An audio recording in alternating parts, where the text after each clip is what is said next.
যে আমরা সীমান্তবর্তী এলাকায় এর ইতিপূর্বেও আমরা জনসচেতনমূলক কার্যক্রম করেছি।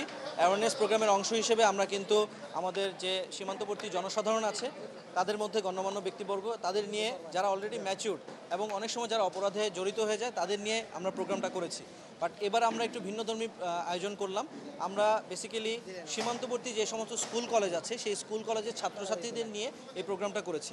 আমরা মনে করি একটা গাছকে যেমন আপনি যেটা শক্ত হয়ে গেলে সেটাকে শেপ দেওয়া সম্ভব না, তেমনি আমরা মনে করি যে সীমান্তবর্তী এলাকায় যে ছাত্রছাত্রী আছে তাদেরকে যদি আমরা ধরতে পারি তাহলে তারাই ভবিষ্যতে সচেতন নাগরিক হবে। আমরা একটা ছোট চারাকে যদি পরিচর্যা করি এবং খুঁটি দিয়ে এটাকে যদি শক্ত রাখি তাহলে এটা ভবিষ্যতে কিন্তু একটা ভালো গাছ হিসেবে আমরা যেভাবে শেপ দিব সেভাবে তৈরি হতে পারবে। তেমনি সীমান্তবর্তী এলাকায় যে স্কুল কলেজের ছাত্রছাত্রী তাদের মধ্যে যদি আমরা সচেতনতা তৈরি করি তারাই আমাদের আগামী প্রজন্মের তারা নেতৃত্ব দিবে। তারা বিভিন্ন সময়ে তাদের বর্তমানে তারা বাড়িতে গিয়ে এখন তাদের বাবা মা তাদের আত্মীয় স্বজন তাদেরকে এই সচেতনমূলক প্রোগ্রামের যে আলোচনাগুলো হয়েছে এগুলো বলবে এবং এইগুলোর মাধ্যমেই আমরা মনে করি সমাজে সচেতনতা তৈরি হবে। ছোট ছোট শিক্ষার্থীদের মধ্যে যদি আমরা এই সচেতনতার বীজ দিতে পারি তাহলে এটা ভবিষ্যতে একটা ভালো ফল দিবে বলে আমরা আশা করি।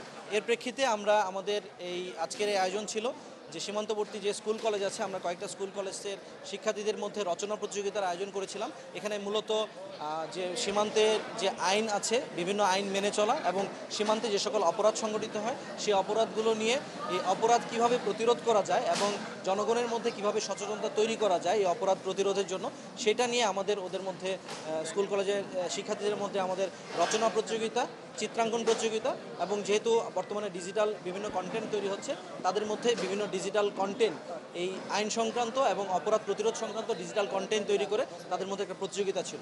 আমরা দেখলাম যে তাদের মধ্যে ভালো সাড়া পাওয়া গিয়েছে এবং তারা খুব সুন্দর কথা বলেছে।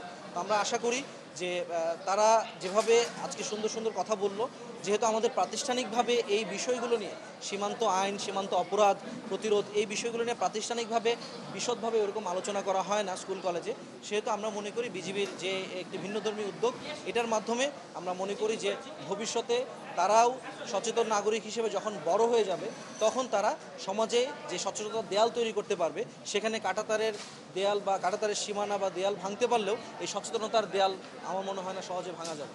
ধন্যবাদ। নগদ নিয়ে এলো হার না মানা হার অফার।